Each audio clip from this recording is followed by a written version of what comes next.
Instituto Nacional de Antropología e Historia. Secretaría de Cultura. Gobierno de México.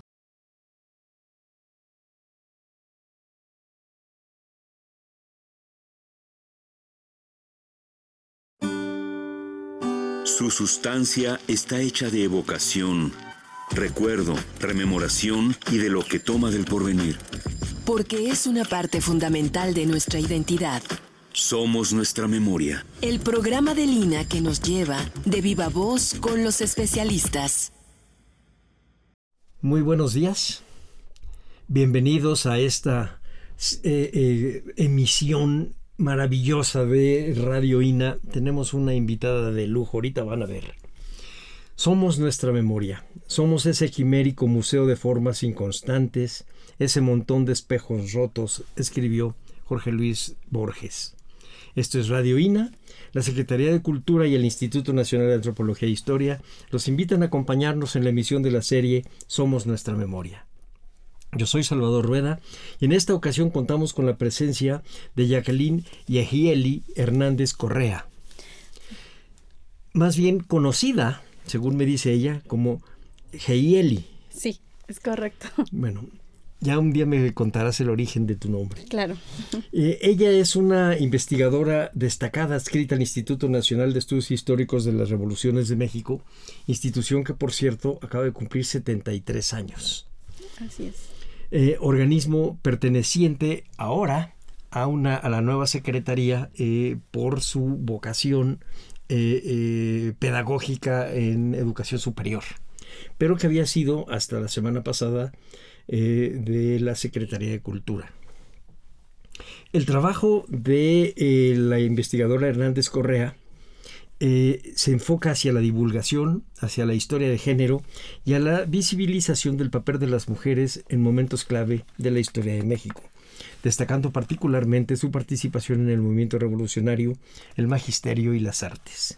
Pero el tema de hoy es otra cosa. Es algo que ella ha estado trabajando y que ya tiene cosas escritas muy interesante y que tiene que ver con uno de estos fragmentos de espejo roto que es nuestra memoria. Y es un fragmento de nuestra memoria visual. El tema de hoy es la fotohistoria de la Revolución Mexicana. ¿Qué es la fotohistoria? Vamos a empezar por el principio. Claro, pues antes que otra cosa, muchas gracias por la invitación y es un honor estar compartiendo la mesa aquí con todos ustedes. Bueno, pues la fotohistoria es una disciplina dentro de la historia que estudia la fotografía como la fuente primaria y entender el pasado. Entonces, esta disciplina histórica tiene muy poquito, finales de los 70, principios de los 80, y en México, afortunadamente, tenemos muchos acervos. Algunos sí resguardados, otros más como colecciones familiares, otros privados, de universidades privadas, pero al final se suman como a esta historia a través de la fotografía. Esta disciplina ha sido muy divulgada y ha sido muy apostada por uno de los principales investigadores, que es John Maras, un investigador, historiador, que él trabaja en la Benemérita Universidad Autónoma de Puebla, y junto con otros también pioneros como Rebeca Monroy, Daniel Escorza, Samuel Villela, etcétera, que son igual de Lina principalmente, pues han apostado y también hecho investigaciones a través de la fotografía, no solamente de la Revolución Mexicana, sino en diferentes periodos. Y ya después, como a mitad del siglo XX, pues vamos a ver que no solamente hay historia del siglo XIX que está estudiando, sino este boom del fotoperiodismo que va a marcar totalmente la prensa mexicana. Entonces, esta es una disciplina relativamente joven, pero que ha aumentado el número de investigaciones y de preguntas, interrogantes a través de los historiadores. Pero fíjate, apela a un asunto que realmente antes de los 70 quizá no habíamos tomado mucho en cuenta, que es saber leer las fotografías. No solamente es verlas, las utilizábamos como apoyo a textos que se escribían y como una fuente muy secundaria a veces para tratar de reconocer algunos aspectos más bien circunstanciales. Por ejemplo, en el caso mío que he trabajado el zapatismo, las fotografías en torno a Zapata y a sus gentes nos servían para ver un poco el paisaje de alrededor. Cómo eran las haciendas, cómo eran los montes, si estaban tiempos de lluvia, si estaban secas, si estaban limpios, pero no leíamos la fotografía. En el caso del zapatismo está este investigador Berumen, que hace unas interpretaciones realmente magistrales. Sí. Ya la hizo sobre Villa y sobre Madero, y ahora está metido en el zapatismo. Pero el hecho de que tú estés trabajando esto con una línea cronológica y además en dos ramas, que eso es lo que me gustó de tu texto, en la rama de la fotohistoria, vista como documento, pero también vista como documento de un tiempo cotidiano, que es el fotoperiodismo. En tu texto aparecen las fotografías como parte de esa lectura, en donde están los fotógrafos con sus cámaras muy pesadas. Ahorita me platicas de esas técnicas. Y además están siempre cerca de un periódico. Claro.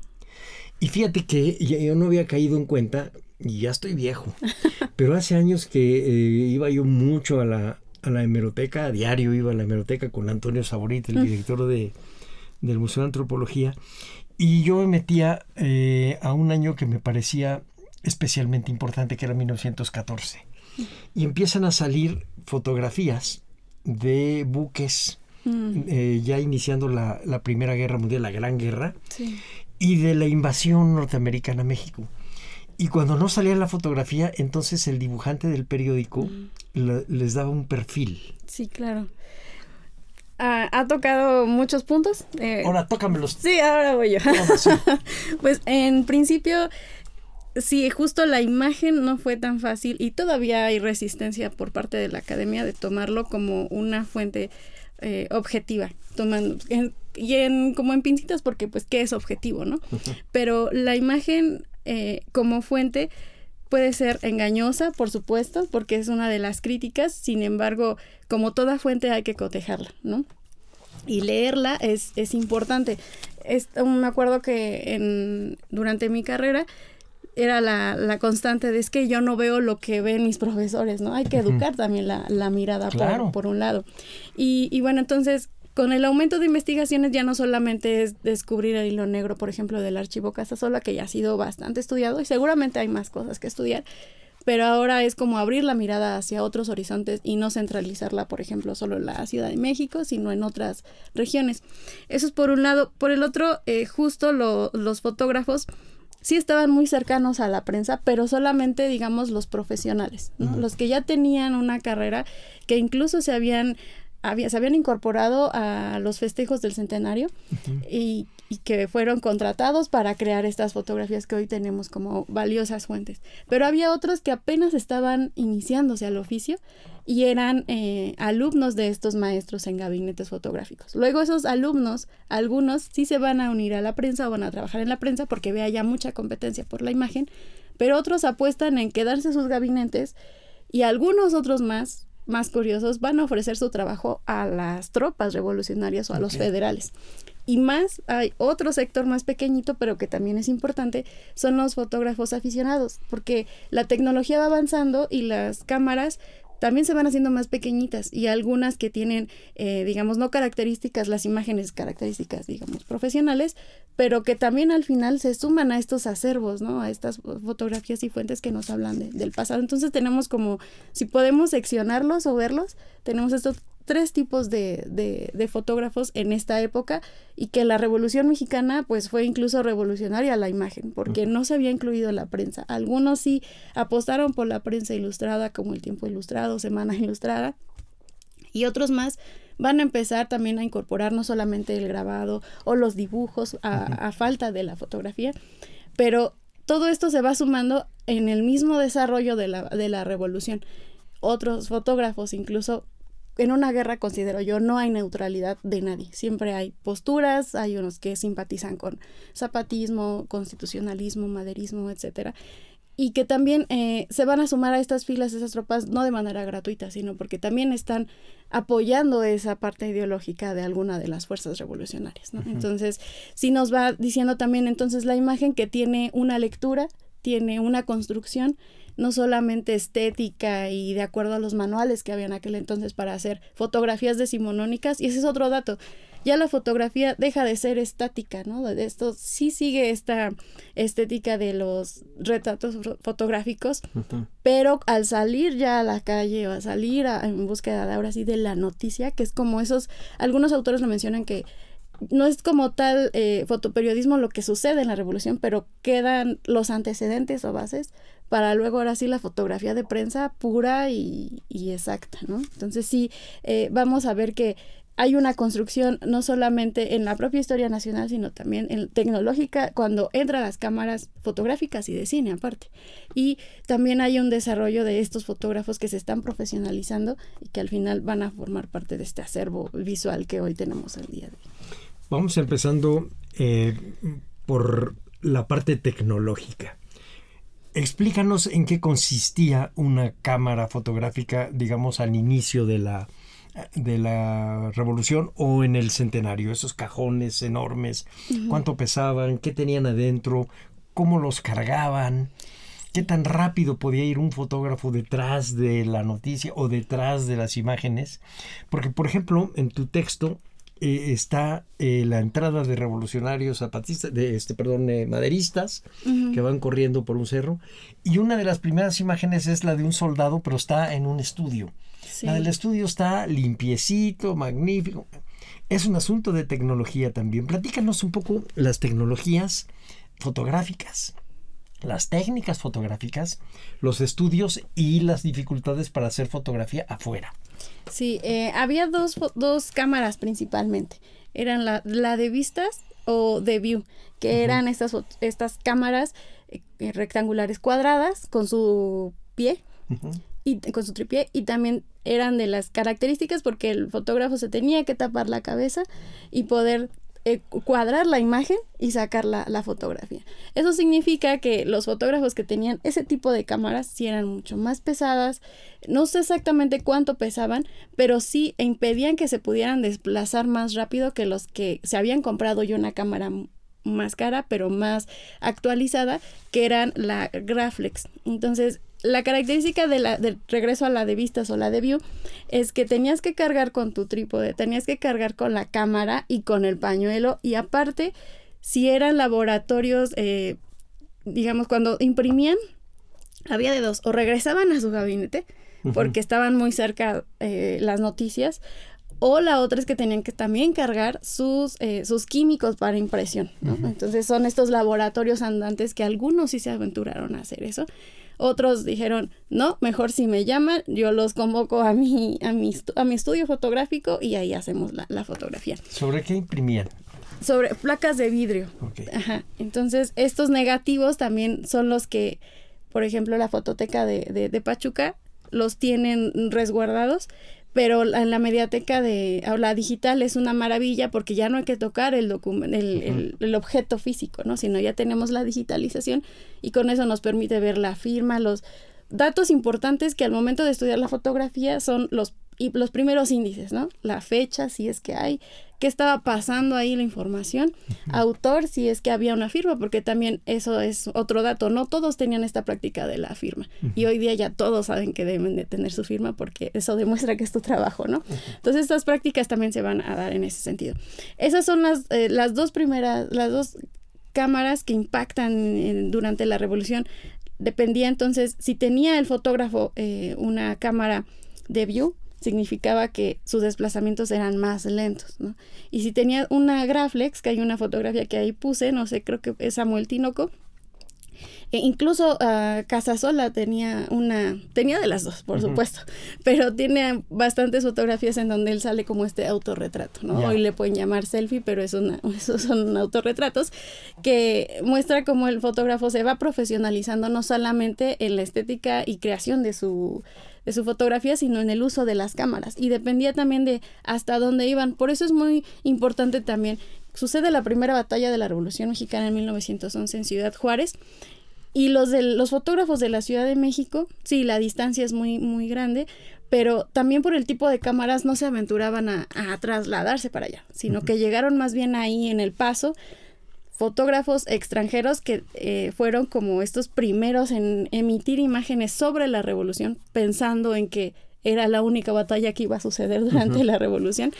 Pero cuando volteamos hacia 1913, en la Decena Trágica, vemos puros fotógrafos de la Ciudad de México porque ahí está sucediendo ese... Sí, el golpe de Estado es acá. Claro, entonces vemos que ahí ya participan fotógrafos de prensa, los que habían estado en el centenario de la Independencia y algunos que ya se vuelven como el referente de Agustín Víctor Casasola. Entonces esas son las cámaras, y la pequeñita que era para los aficionados, que era la Pocket Kodak, que se anunciaba en la prensa para que la gente... había un eslogan que era, por ahí también lo puse en mi texto, de obtura y obtén tu imagen, o una cosa así como si fuera algo muy rápido, muy rápido, ¿no? Entonces, sí. La cámara no se ha desaparecido de nuestras vidas cotidianas, incluso lo tenemos ya en nuestro celular, y esa inquietud de pescar la imagen de lo que estamos viviendo, creo que es algo que nos puede ayudar a entender el pasado, ¿no? De cómo estaba la revolución, estaba sucediendo algo que no pensábamos que iba a suceder, y las cámaras, los fotógrafos de todos lados aprovecharon el momento para crear esa historia. Bueno, y además en el caso de la revolución dio para tanto que hay libros que se llaman Historia Gráfica de la Revolución. Ah, claro. Cosa que hubiera sido inconcebible 10 años antes. Pero yo estoy tratando de imaginarme cómo podían ir caminando detrás de tropas o arriba de un tren con su paquete de cristales a donde van a imprimir, su camarota. Sí. ¿Llevaban algún ayudante? Ah, sí, eso también es muy interesante. Cargaban, sí, sus materiales, cámaras, tenían ayudantes. Por eso salen muchas veces infantes, niños que acompañan a los fotógrafos, porque los contratan para que ellos visualicen cuál era el lugar perfecto para tomar la fotografía, les carguen cosas pequeñas, pero que los carguen sus portafolios, sus vidrios, químicos, o que ellos consiguieran el material para imprimir sus fotografías, que regularmente eran en los centros de las ciudades, no se conseguían en cualquier lado, ¿no? Entonces, por eso salen muchos de estos ayudantes infantes, y los fotógrafos, cuando eran incorporados a una tropa, me imagino, por ejemplo, a los villistas, ellos tenían su propio, no tren, pero sí su vagón, para poder resguardar sus materiales y tener todo controlado, porque también el hecho del contexto de la guerra, mucho material se perdió. Eso claro. es indudable. Sobre todo por el que van impresos en vidrio, y tú imagínate todo lo que pudo haberse roto en un descarrilamiento, en un frenón. Pero también hay huecos. Ahorita decías, la batalla de Ciudad Juárez, llegan la gente de Texas a tomar las fotografías, pero en 1913 los fotógrafos están acá. Sí. Pero estamos hablando de febrero de 1913. En marzo de 1913, cuando Carranza ya lanza su plan de Guadalupe, no tenemos imágenes. Sí, sí hay huecos, estoy totalmente de acuerdo. Porque entonces empiezan a concentrar los fotógrafos, y entonces en las historias gráficas, y era la trampa que te quería, ya sé, yo creo que me la ibas a contestar, es que hay muchas fotografías que están trucadas. Es decir, no siguen un orden cronológico. Te ponen a un Pancho Villa de 1917 como si fuera de 1911, pero no importaba para los lectores de hace 50 o 60 años que aparece esos tomos de Casasola, pues, estaba bien, eran un poco escolares. Ahora ya no. Claro. Ahora tienes otro tipo de exigencias. Como investigadora, ¿cómo qué exigencia pedirías? Pues, hablando sobre las historias gráficas, es interesante porque ahí es lo que juzgan o analizan algunos fotohistoriadores, de que ese es un ejemplo de una historia solamente ilustrada, porque la imagen no está presentada como una fuente para criticarla, analizar. O sea, es una puesta ahí en una página, como todavía se sigue utilizando la fotografía, ¿no? Entonces, para eso también era importante distinguir lo que es una historia gráfica y lo que es una fotohistoria, por ejemplo, ¿no? Me acuerdo mucho de los libros de Krause, que son un buen referente para conocer de manera general personajes, periodos, etcétera. Pero la imagen está colgada en la página, o sea, no está analizada, digamos, e incluso a veces ni siquiera está con los créditos correspondientes de periodo. Entonces, a eso me llegó ahorita a la mente cuando me menciona qué es lo que le exiges a la... Yo no le exijo nada a la fotografía, más bien ella es la que me tiene que decir para dónde son las coordenadas, cómo te voy a estudiar, qué estoy viendo, este primer acercamiento, lo que Boris Kosoy menciona como este primer acercamiento del fotógrafo, porque la fotografía tiene dos realidades, el teórico menciona así. La primera realidad es la que, por ejemplo, ahorita es lo que tenemos, y la segunda realidad es cuando está atravesada el aparato tecnológico y el fotógrafo, cuando hace el clic, ya tenemos una segunda realidad. Y la tercera realidad es cuando ya la fotografía tiene circulación, en dónde aparece, quién la toma, si sale de su contexto de un conjunto de fotografías, ¿no? Y eso pasa también mucho con las fotografías de la Revolución. Vemos una, pero muchas veces forma parte de una colección. Y al estar separada de esa colección, ya es un trabajo colosal para poder entender esa fotografía, aunque el reto es maravilloso, la historia te da también para analizar ese tipo de imágenes, ¿no? Entonces creo que la fotografía misma es la que te va mostrando el camino para poder estudiarla, analizarla y encontrarla y leerla sobre su propio contexto, que es lo que siempre recomienda, por ejemplo, Berumen, de no puedes analizar una fotografía si tú no tienes el propio contexto y si no la colocas en su tiempo y espacio, ¿no? Sí, lo que tú acabas de decir, le pones coordenadas, eso es lo que Berumen te pide que hagas primero antes de sentarte a analizar nada. Vamos a un poquito a regresar al asunto de la tecnología. Los lentes, si se te rompió un lente, tenían que comprar. ¿Dónde? Tenían que esperar, por eso tenían ayudantes para poder viajar hacia la Ciudad de México o a la ciudad de su estado, que era lo importante, y a veces no había, o tenían que tener una cámara de repuesto o lentes de repuesto, pero esto nos habla de la profesionalización de los fotógrafos. Si no tenían eso en mente, entonces su trabajo se quedaba en pausa, ¿no? Y ese era el riesgo. Fíjate, nosotros allá en el Castillo de Chapultepec tenemos unos álbumes fotográficos que tienen el quién es quién político de 1850 a más o menos 1890. Todas son fotografías de estudio. Sí. Entonces son bonitas, están en pose, están arreglados, etcétera. No hay una sola fotografía de esas que te esté hablando de la vida política agitada que hay desde el plan de Ayutla hasta el mediados del porfirismo. En cambio, llegas al centenario y empieza eso a caminar velozmente. Sí.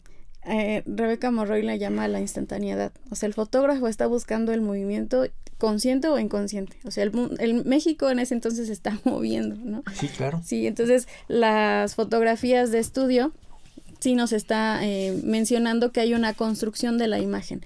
Todo lo que hay alrededor, los telones, los muebles que le llaman el atrezzo, la vestimenta, que también eso es un punto importante, porque cuando son de estudio hay que cuestionar más si los que están retratados así lo quisieron o el fotógrafo se los aconsejó, o qué quiere decir la pose, la vestimenta, con quién posan. Estas personas que parecen que naturalmente nada más llegaron al estudio y pidieron su fotografía y ya. Pero no hay detrás como una construcción visual de todo lo que quieren dar a entender en una fotografía de estudio. O las familias, ¿no? Quién se siente en medio, quién está en las orillas, quién está con la mamá, con el papá, etcétera. Sí. Y llega la Revolución Mexicana y estos modelos estáticos, los fotógrafos al salir de sus gabinetes, ahora se tienen que enfrentar a construir de manera muy rápida un intento de gabinete. Incluso algunos cargan todavía sus telones para ponerlos en medio de la calle, en hoteles, en plazas, para sacar la fotografía.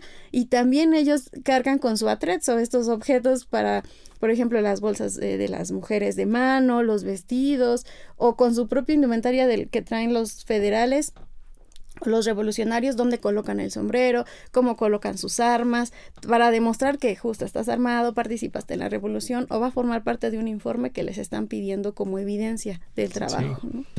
Sí, fíjate que en el Castillo Chapultepec, en el Museo Nacional de Historia, tenemos esos dos álbumes, o dos tipos de álbum. Estos que son de estudio, sí, Y luego vienen los de Elijah Root, el secretario de Estado norteamericano que viene a visitar a Porfirio Díaz hacia 1909. Y ya está en movimiento. Él trae su fotógrafo o él mismo toma sus fotos y todo está en movimiento. Entonces son dos tipos de álbum que notas inmediatamente la diferencia y no es generacional. De hecho, los álbumes de estudio se armaron hacia 1923 o 25 y los de Elijah Root sí son 1909. Wow. Lo que hay es un cambio de mirada, lo que acabas tú ahorita de platicar. No hay una carga de símbolos detrás. No tienes que poner un libro en la mesa para que sepas que el que estás retratando es un historiador. Sí. O con una pluma, o la señora que tiene los guantes o un rosario. No, es natural. La diferencia está en la naturalidad, no solamente en el movimiento, sino que estás viendo a la persona como debió ser. Sí, y a veces tal vez el fotógrafo en esa época de la Revolución tenía, por ejemplo, la intención de sacar la imagen del ferrocarril, de la estación del ferrocarril, pero la gente que ya estaba dentro, involucrada en la Revolución, tomando en cuenta que el ferrocarril era el espacio en donde llegaban las tropas, estaban en ese lugar. Entonces el fotógrafo no tenía la intención de sacar una fotografía de la gente, pero ya está ahí la gente, ¿no? Y el movimiento es totalmente inevitable. Entonces creo que esto también nos habla de la cotidianidad, de la impresión, de la irrupción de la propia revolución y cómo cambia la dinámica en las regiones, en las poblaciones, en donde antes pues no aparecían en las fotografías estáticas, ¿no? de antes del siglo XIX, sino que ahora están ahí y eso nos habla ya con el paso del tiempo cómo eran, cómo se vestían, quiénes estaban ahí. Había mujeres, por supuesto, había infantes, personas de la tercera edad, hombres de todos lados, incluso la ropa de los surianos a los del norte son totalmente diferentes. Y creo que es una forma de mostrar cómo México, pues al final también es muy plural en todo sentido. Sí, y había un tema que siempre me llamó la atención y nunca lo pude resolver. ¿A qué hora toman las imágenes? No todas tienen sombra, entonces no sabes a qué hora están tomando la imagen. Si están esperando cierta hora del día o es un poco aleatorio.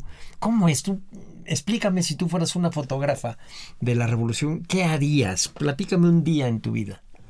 Si yo fuera fotógrafa, utilizaría la luz natural, porque le da más visibilidad a todos los detalles de la imagen que quieres encuadrar. Incluso había estudios fotográficos que por el hecho de privilegiar la imagen, la luz natural, en las azoteas de donde estaban sus estudios fotográficos, realizaban este tipo de imágenes. Y en la Revolución era muy preferible que se tomaran fotografías desde la mañana hasta 3, 4 de la tarde, porque la sombra no permitía que se viera bien el personaje, el espacio. Berumen ya se hizo esa pregunta justo en su libro de 1911, y a eso me refiero con educar la mirada. Cuando ya empiezas a notar dónde está la sombra, puede uno calcular a qué hora se tomó esa imagen, ¿no?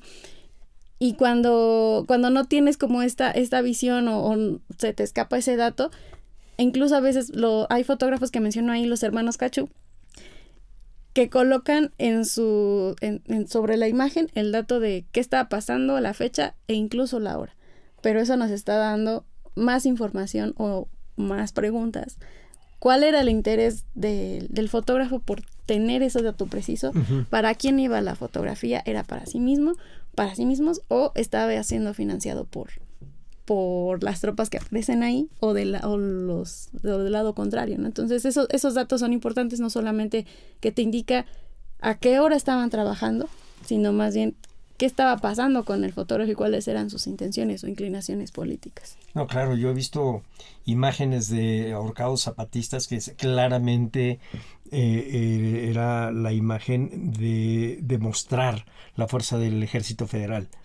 Ahí era indudable, pero el chiste es a qué horas la toma, cómo la toman, quién los llamó. Es decir, ahí tiene que ver también un poco la idea del fotoperiodismo que tú manejas en en tu texto la idea de difundir esta imagen. No son imágenes como las de estudio, que son para el que la pagó, sino son imágenes que se tienen que ir para todo el mundo. Sí, unas circulaban como postales, otras circulaban solamente para la prensa y otras también de resguardo personal, para decir, este es mi testimonio de que yo también participé en la revolución, porque eso es muy cierto. Los fotógrafos que estuvieron en este periodo también participaron en la revolución a través de la cámara, porque están dejando un testimonio que, claro, construido a través de sus propios, digamos, su propia carga cultural, su carga estética, su composición, ¿no? Pero pues al final también nos están dejando un documento, que también lo mencionan como los teóricos de la fotografía, que la fotografía también es un documento y coincido con bueno, ello. claro, eso ya nadie lo pone en duda. Yo he leído cosas ahí de Rebeca Monroy, de Rosa Casanova, Claro. de que el primer renglón es un testimonio, o sea, es la premisa. No, el chiste es cómo recibimos lo que ellas nos están dando, los que no sabemos, no tenemos ese ojo educado y lo tenemos que educar. Y hay también algún otro tipo de trampa. Durante muchos años aparece una imagen de Emiliano Zapata que se vuelve icónica. Después se vuelve imagen de los murales, de medallas, Playeras. de todo. Hasta de rock. Sí, claro. De una portada de un disco de rock. Bueno. Y sin embargo, no sabíamos quién era el fotógrafo. Aparece el nombre del fotógrafo hasta, si no estoy mal, hacia 1976. Salmerón en Chilapa y Chilpancingo. Sí. Esa investigación fue de Samuel Villela. Villela, sí. Y es interesante porque él menciona que no estaba persiguiendo esa fotografía ni ese fotógrafo, sino más bien las circunstancias de la vida del historiador que te lleva a lugares escondidos. Y él descubre una fotografía que no sabía quién la había tomado. Al final, para no hacer el cuento tan largo, descubre que no solamente pues Amando Salmerón, que inicia como el oficio fotográfico, sino que ya es de generaciones en Guerrero, ¿no? Sus hijos crean fotografías y va cambiando, por ejemplo, pues nos da testimonio toda esta generación de fotógrafos allá en Guerrero, de que inician este periodo finales del 19, es atravesado por la Revolución Mexicana. Incluso Amando Salmerón, con la documentación, descubre que Villela descubre que Zapata le escribió al fotógrafo para que tomara solamente él fotografías, porque Zapata no era muy simpatizante de las cámaras. Era muy diferente a Villa, por ejemplo. Ahorita te voy a decir una cosa con lo de simpatizante de las cámaras. Nomás recuérdamelo, termina. Sí. Entonces, esto no solamente nos ayuda a descubrir que es el autor, porque algunos incluso decían que esa imagen tan icónica de Zapata la había hecho Hugo Breme, por ejemplo, ¿no? Entonces hubo una gran discusión y también cómo fue tomada, y claramente se ve que es una imagen pues construida, porque Zapata no iba así con toda su indumentaria, caminando como en cualquier día, sino está mostrando quién era, cómo era, en dónde está. Me causa como mucha curiosidad ver las personas que estaban atrás, como curiosos, como cualquier curioso que aparece en la revolución.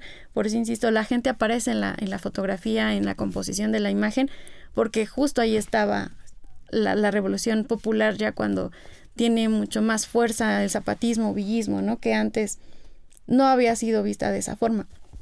Entonces la imagen se vuelve, circula, es polisémica, se puede interpretar de acuerdo a lo que como uno lo vaya contextualizando. Puedes hablar del símbolo de Zapata desde esa imagen, puedes hablar del mismo fotógrafo que crea esa imagen, de la circulación de la imagen, hasta el día de hoy, qué ha significado, cómo se ha resignificado incluso para las luchas actuales populares. Entonces creo que es una imagen que todavía nos convoca a indicar que justo la fotografía no se puede solamente quedar, o que por sí sola dice muchas cosas. No, considero que más bien aterrizarla es la que te dirige en la lectura. Fíjate, yo estaba pensando en otra fotografía. Ahorita que me estás explicando esa, sí, yo estaba pensando en otra, la de estudio, que hace Salmerón. Atrás está la cortina, está Zapata como charro negro, y deja ver claramente una báscula en el bolsillo, con su cadena, con su leontina,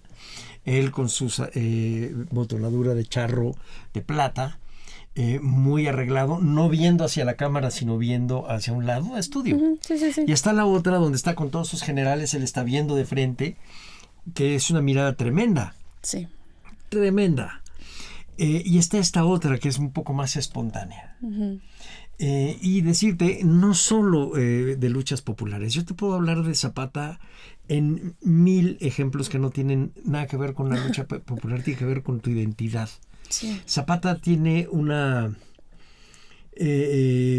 halo que lo hace que te identifiques con él, no importando si, en qué momento y en qué estado de ánimo estés, o si eres o no eres político. No importa. Sí. Es un símbolo muy mexicano, que no tiene su hermano, por ejemplo. Sí, es increíble, ¿no? Sí. A pesar de que él también estuvo dentro. Tomándose fotos en serio.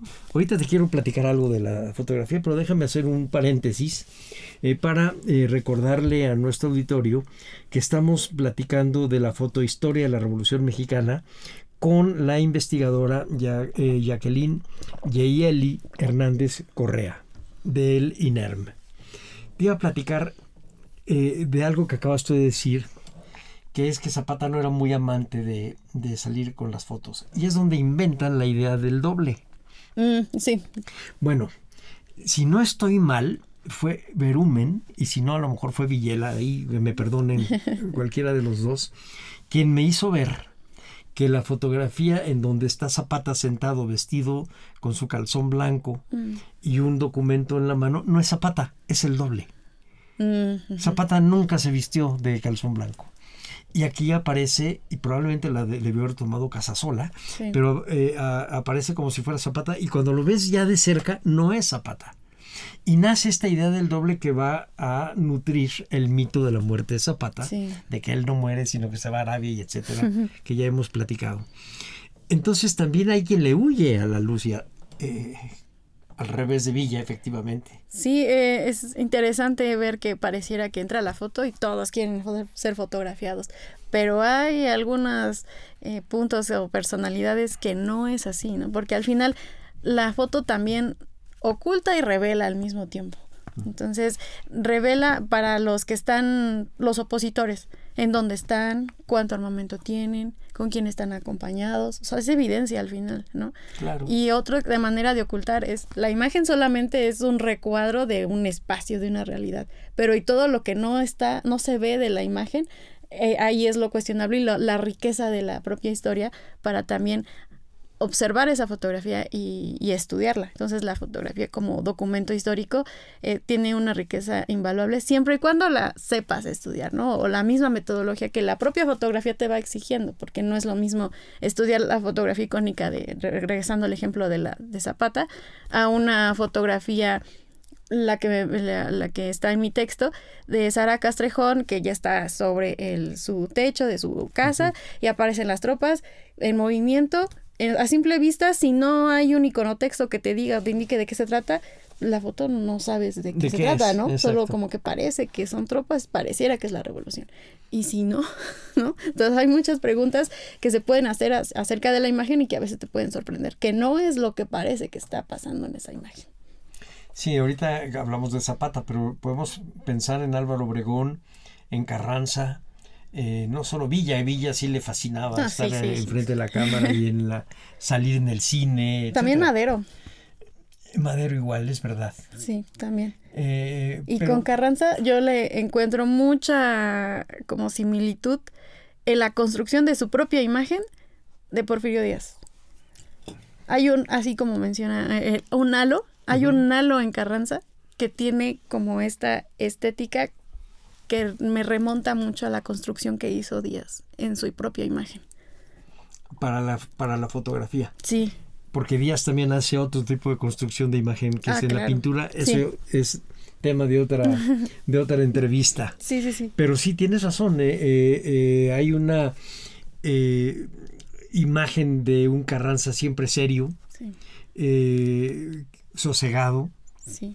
Acompañado de políticos, ¿no? A veces. Sí. A veces también con alguna tropa, pero efectivamente solamente hay uno o dos donde sonríe. Ajá. Siempre con sus lentes pequeñitos, a veces sentado en una mesa escribiendo, pero hay una bala de cañón a un lado. Sí. Es decir, es un primer jefe, no es un general. Uh-huh. Obregón se toma otro tipo de fotografías. Se toma hasta fotografías de cuando se le está cortando el brazo. Sí. Y está construyendo su propia imagen. Está construyendo su imagen. Uh-huh.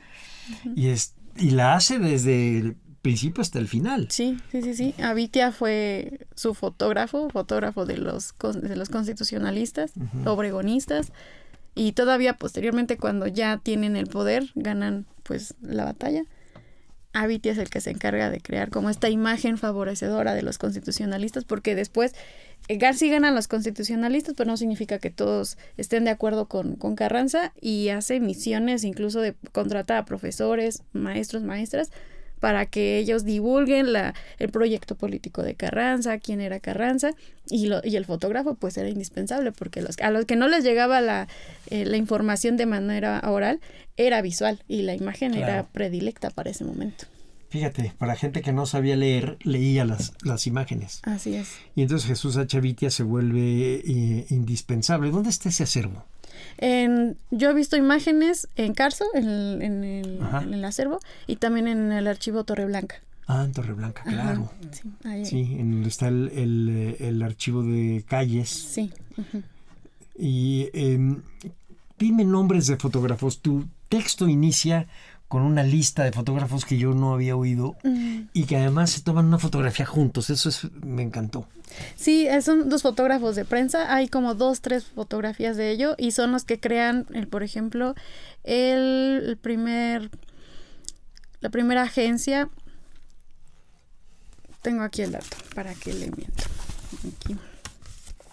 La primera Asociación Mexicana de Fotografía de la Prensa Metropolitana. Son los que crean esta primera organización en defensa de lo que vaya a pasar en la Revolución Mexicana. Este es nuestro trabajo, nosotros somos los fotógrafos, y crean incluso la primera exposición fotográfica para decir, esta es nuestra obra. Y ahí se ve, incluso la doctora Rebeca Monroy menciona que todavía aparecen las fotografías estáticas decimonónicas, pero también ya aparecen con otros fotógrafos el movimiento, en los desfiles, en las carreras deportivas, en donde ya no solamente sale el deportista, sino más bien está en movimiento, están compitiendo, ¿no? Entonces, eso al final ella menciona que son como esos destellos que en la revolución lo van a tratar de desarrollar más, a pesar de las dificultades tecnológicas para capturar el movimiento.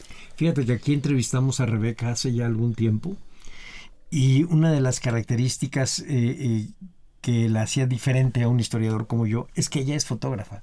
Sí, eso le da un plus precioso. No, porque pues claro. Ya ve y lee diferente. Totalmente. Sí. Además de que tiene un don para explicar las cosas muy particular, sí notas que es una historiadora que toma fotografías. El ojo es privilegiado, ve la luz, ve colores, o ve sombras, o ve... Y es información, sí, al final. Sí. Sí, estoy de acuerdo. Me dicen en la cabina que sí eres fotógrafa tú. No, solamente soy historiadora, y ojalá en algún momento pueda, pero a veces no da tiempo de hacer todo, pero sí, no, solamente soy historiadora. Uh-huh. Pero eres historiadora de la fotografía, sí. Un poco te va a completar con... de una vez te voy a adelantar. La revolución es tu primer paso. Vas a ver cómo vas a caminar hacia el resto del siglo XX y vas a encontrar cosas totalmente distintas, con influencias de fotógrafos de otros lados del mundo, porque una de las cosas que hace la fotografía es que unifica, da identidad, sí, claro. Pero además te unifica en términos del cosmopolitismo que apenas está realmente naciendo a partir de la Primera Guerra. Sí, y en este caso yo he estudiado también como la maestra Nidia Balcázar, que estudió a los hermanos Cachú, en mi tesis de licenciatura, que ya está por salir, ya me lo tengo mi fecha de examen de titulación. Okay. Estudié a los hermanos Cachú, pero no como su obra, que ya lo hizo la maestra Nidia Balcázar, sino yo me dedico a un episodio pequeñito en León, Guanajuato, en 1914, en donde solamente en ese momento los Cachú, cuando llegaron a León, tomaron una serie de fotografías para testimoniar, evidenciar el ataque de los orosquistas, el último ataque que tuvieron los orosquistas y que fueron interceptados por los constitucionalistas. Esas fotografías que hacen la ejecución como manera de control de territorio de José Pérez Castro, que fue uno de los últimos orosquistas que atraparon los constitucionalistas. En 14. Fíjate, ya tan tarde como 1914. Y son fotografías que solamente son del 31 de julio, 1 de agosto, 2 y 3. De julio, fíjate, además corresponden al final del gobierno de Huerta. Sí, a los días. Uh-huh. Eso fue lo que yo nada más por eso le llamo como ese episodio, ¿no?, fotográfico. Y se me hizo interesante porque después los cachú no vuelven a hacer ese tipo de fotografías, ¿no? Incluso de cadáver de José Pérez Castro. Jamás y analiza un poco de cómo ha sido abordada esa fotografía. A veces de manera muy general le quitan a veces el pie de foto. Eso siempre ha sido ejemplo del terror, de la revolución, de la violencia, que claro que sí, pero descubro quién es ese personaje, porque nadie lo ha estudiado. Entonces, José Pérez Castro lo estudié. Y ahorita me recordaste una especialización, tengo idea que de Casasola, que es disparar el obturador en el momento en que hacen fuego cuando están fusilando a alguien.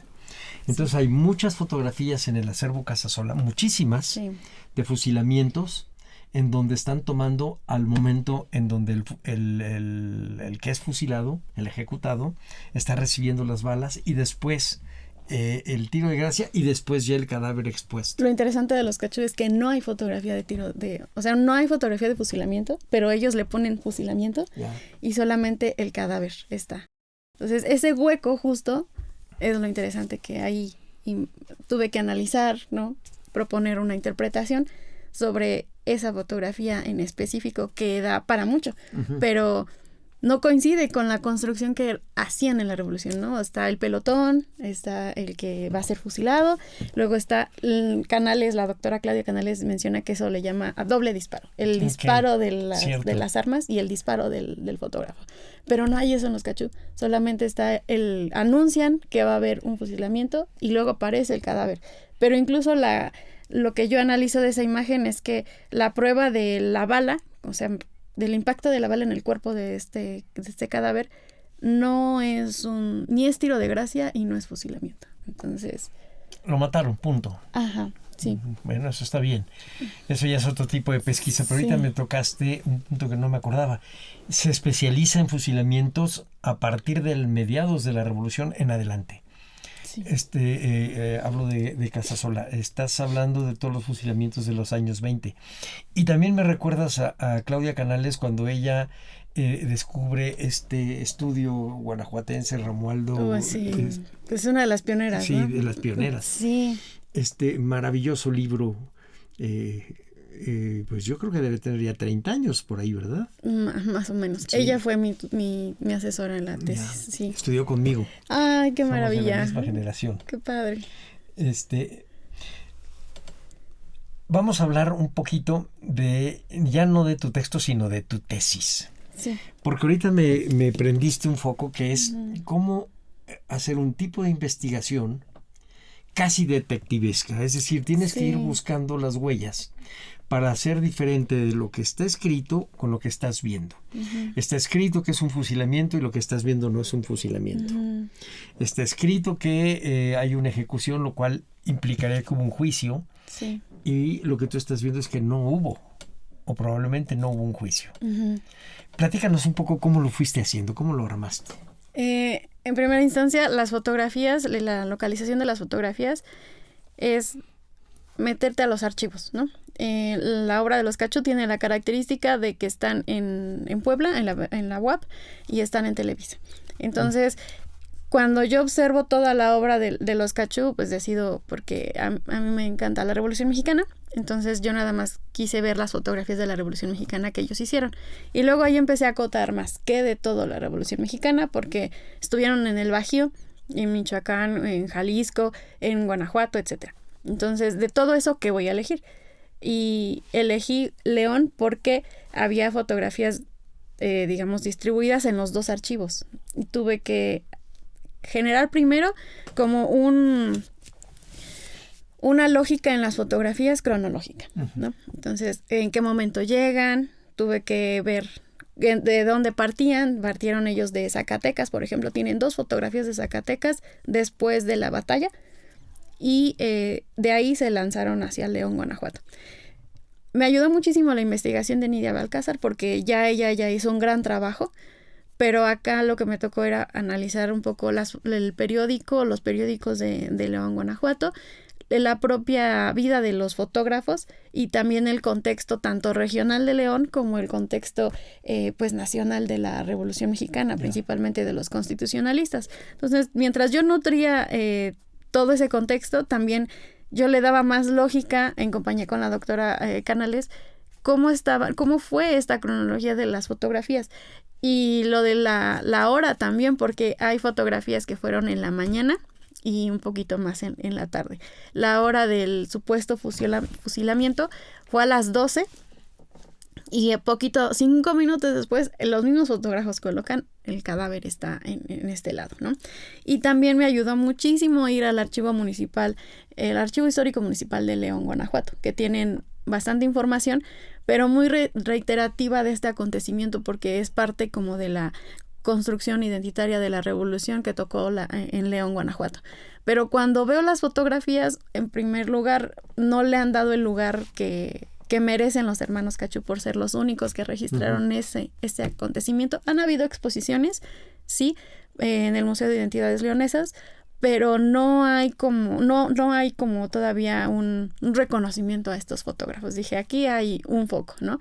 Y del otro lado, pues mientras yo fui construyendo este episodio fotográfico, pues voy cotejando información que está ahí escrita, pero no me estaba diciendo absolutamente nada. Entonces también fui al archivo de Sedena, el archivo histórico, para conocer los informes de militares, de los constitucionalistas, y también para descubrir quién era esa persona pues que habían asesinado, ese cadáver, porque insisto, la imagen la rastreo desde la primera publicación, en donde aparece en las exposiciones una foto negada, incluso para John Maras en el boom del estudio fotográfico durante el Bicentenario y el Centenario, y esa fotografía no la quitan porque la consideran muy violenta. Y sí está, pues sí es violenta, pero también requiere pues información que nos diga qué más me está diciendo esta fotografía, aparte de ser evidencia en este caso, pues de la muerte de una persona, ¿no? Sino más bien qué pasaba.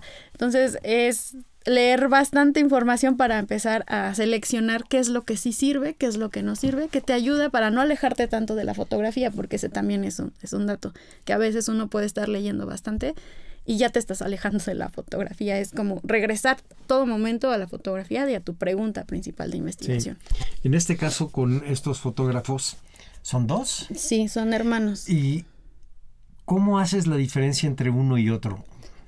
¿Cada uno tiene un punto de vista o no?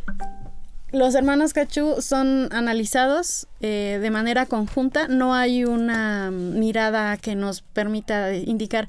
Se llamaban Antonio y Juan. Entonces no hay una manera que nos digan quién era Antonio y quién era Juan, porque también sirvió mucho que Nidia Balcázar en sus entrevistas con los familiares que todavía existen, tienen pues colección como cualquier familia, ¿no? Esto es de mi bisabuelo, etcétera. Y ella encuentra notas, un diario en donde menciona para dónde iban, y eso lo deja en su tesis de maestría, que también ya es un libro publicado por la UACM, y eso me ayudó muchísimo, por eso se lo agradezco bastante, porque me da directrices hacia dónde estaban, y cuando cotejo la información del archivo de León, digo, no, así no fue, ¿no? Hay datos que no son correctos, pero con la ayuda de las fotografías, con la investigación que ya hizo Nidia Balcázar, con el contexto regional, el contexto nacional y los periódicos, te dan bastante luz para entender fotografías que ocurrieron en 2-3 días. Ya. O sea, en secuencias que no son nada más de un instante, sino que están secuenciadas. Exactamente, sí. Y vemos voy persiguiendo los pasos de los fotógrafos dentro de la ciudad de León, en el centro histórico, Y también la misma ciudad ayuda a que no han cambiado bastante en su manera física, así que descubro en qué calles se colocaron, en dónde se desplazaron, probablemente incluso dónde estuvieron viviendo por un tiempo, porque fueron ellos dueños de una compañía teatral. Entonces, al mismo tiempo que eran teatreros, también eran fotógrafos, pero descubro que suspenden sus actividades teatrales a través de sus carteles que recopilan Nidia Balcázar, que hubo un periodo justo en 1914 que no estaban haciendo teatro. Pero no nomás ellos. No, claro. La revolución no estaba dejando a ningún empresario hacer nada. Nada, sí, y la fotografía estaba latente. Esta tesis que haces de estos hermanos fotógrafos es de licenciatura, ¿de qué es? De licenciatura. Uh-huh. Ya. Sí, es de licenciatura. Con eso te vas a hacer licenciada en historia. Sí, ya, Okay. pues ya, exactamente, ya en agosto. Pues yo creo que eres de las personas más jóvenes que he entrevistado y me siento como muy fresco. Ay, gracias. Además de viejito, me siento con una gran frescura. Me das muchas ideas y me cambias muchas perspectivas. Yo llegué a utilizar la fotografía, haz de cuenta esto del doble de Zapata, sí. Para explicar el mito del doble de Zapata, pero también de repente para acabar con ciertas predisposiciones. Te voy a dar un ejemplo. En 1949 se estrella un avión en el Popocatépetl el 26 de septiembre del 49 y en él iba Salvador Toscano, wow. Fotógrafo. Sí, claro. Y iba La Chorreada de Blanca Estela Pavón. Pero Salvador Toscano trabajaba en el INA, era subdirector del INA y estaba trabajando Códices Guerrerenses. Y entonces entre todo este rebumbio que hubo sobre Cuauhtémoc, decían que Toscano se había llevado unas hojas del Códice Azoyú que él estaba estudiando, que aparecía Cuauhtémoc como de guerrero, de un lugar de Ixcateopan, en Guerrero. Pero pues ni modo, se estrelló el avión y se quemó. Bueno, hay fotografías de este grupo de rescate alpino que baja los cadáveres y está el avión deshecho, pero no quemado. Wow. O sea, notas que no hubo un incendio y que efectivamente nunca se perdió ese códice y apareció en la Biblioteca de Estudios Históricos metido en varias hojas metidas en papeles de oficina de los años 50 y Constanza Vega, la historiadora de códices, también de la Dirección de Estudios Históricos, hace la reconstrucción de la Azoyú 2 y encuentra un personaje que pudo haber sido un Cuauhtémoc, pero no el de Ixcateopan. Okay. Y entonces esa fotografía te da para decir, ni se quemó. Sí. Y todo. Entonces, al último, una fotografía acaba siendo una prueba irrefutable de un imaginario o no. Sí, en lo que te lleva la propia fotografía. Y eso es lo que nos va a pasar con tu tesis si empezamos a estudiar al orozquismo al revés. Empezar con esa última batalla. Yo termino haciendo muchas cosas, pero entre ellas que el orozquismo le hace falta bastante investigación, porque ha sido tachado por X o Y razón, pero le hace falta más investigación, tanto gráfica como historiográfica, en todo sentido. Entonces sí, hace falta trabajo. Pareciera a veces que la revolución ya está estudiada toda, ¿no? Porque tengo colegas que dicen, no, pues es que ya la revolución mexicana ya pasó. Y yo no creo. La propia regionalidad tiene mucha historia todavía que contar, muchísimo. Y además también los puntos de vista de los historiadores. Algún día los historiadores vamos a dejar de tener miedo a meternos con cuestiones de la personalidad de los combatientes. Entonces, el alcoholismo de Huerta y el de Orozco va a pesar. Sí. Pero también tomaba Zapata. Sí, claro. No tomaba Villa. No. Y tomaba más y fumaba. El de la Verde, Eufemio. O sea, eran humanos al final. No, claro, y además fumaban la de Zacualpan, que cuando yo era joven era la famosa. Sí, exactamente. Ay, me encantó este programa contigo, pero ya se terminó. Te voy a pedir si nos puedes dar a quienes te estamos escuchando una lista de textos que pudiéramos leer para acercarnos más tanto a la fotohistoria como tema, como a tu trabajo? Pues recuerdo el ensayo que hace John Maras de historiar fotografías, porque hace la distinción entre estudiar con fotografías y de fotografías. Eso es muy interesante. También el de México, Fotografía y Revolución, coordinado por Berumen y por la doctora Claudia Canales. También historiar fotografías de la Revolución de John Maras, y también los trabajos de Daniel Escorza sobre Agustín Víctor Casasola, la agencia fotográfica, y su reciente texto sobre diccionario de la fotografía en México, que creo que nos ayuda bastante para entender a veces conceptos. Y el año pasado lo sacó, entonces son trabajos muy importantes. Y Ariel Arnal, que justo analiza la fotografía de prensa sobre el zapatismo en la Ciudad de México, y es una gran investigación. Él está como profesor, me parece, en la Ibero, y en la Ibero han sacado, pues gracias a él, también varias tesis sobre fotografía, y son muy interesantes. Y tiene un buen acervo fotográfico también la Ibero, sí. Y lo están además los trabajos de Rebeca Monroy, sí. Tanto de los acervos fotográficos de Lina como de sus interpretaciones sobre la fotografía como documento histórico, de Rosa Casanova. También, o Alberto del Castillo también. Alberto del Castillo. Sí, ciertamente no son tantos, pero tampoco estás tan solita. No. Y entonces eso es una buena noticia, porque quiere decir que hay un camino ya trazado, y que tiene futuro. Exactamente, Sí. hay mucho que hacer todavía. Sí. Y también del instituto donde estoy trabajando, tenemos una fototeca. Casualmente no hay tantas fotografías de la Revolución Mexicana, pero hay una colección que como que me está llamando la atención, que es la colección Ruth Becerra, que es una colección fotográfica del constitucionalismo. Fue una coleccionista ella, pero las pocas fotografías, o sea, son como menos de 100 fotografías, pero me interesa saber, pues, quién era ella para empezar, cómo es que llegó ese acervo al INER, y qué nos está diciendo esa colección, qué imágenes coleccionó del constitucionalismo. Entonces, eso se me hace bastante interesante. Y hace poco, también como dentro del instituto, hice un libro sobre el acervo gráfico El Nacional, que es, entonces, ahí analizo un poco la historia del periódico y también los primeros atisbos de los fotógrafos que trabajaron ahí como fotógrafos de prensa y quienes estaban, y curiosamente hay muchos que nada más se quedaron haciendo fotografía de deportes, o incluso como ya no había fotógrafos, hacían de región, de política, deportiva, y hasta el último, en sus últimas décadas, empiezan a incorporarse las mujeres en la década de los 80 como fotógrafas. Pero solo de la sección cultural, entonces como que hay cosas ahí todavía que estudiar.